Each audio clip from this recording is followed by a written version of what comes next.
来，乡亲啊，继续来看这个国防部举行着陆海空军升官的典礼。总统赖清德520就任了后，第一届以三军统帅的身份来参加，有7位来升中将，24位升少将。其中，这个刘胜山是海军第一个阿美族出身的少将。另外，陆军司令部的文宣组长朱惠芳是赖总统任内第一位的女少将。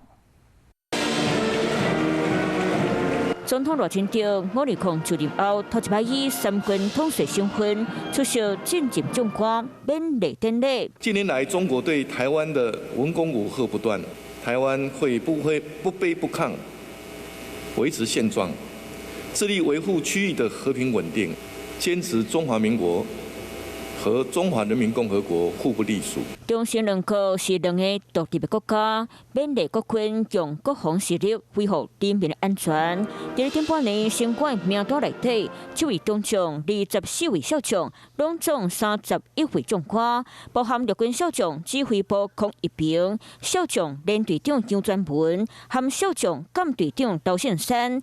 刘胜山嘛是海军头一位阿美族出身的少将。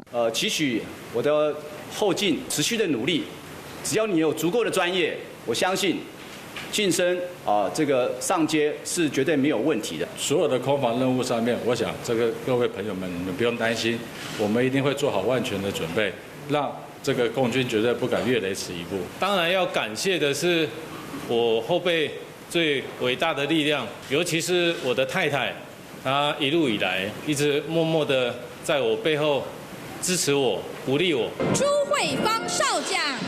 另外，这一回也头回徛点伫咧第一排女性将官朱惠芳，赖总统甲伊压手底戏，嘛甲伊降贵句话。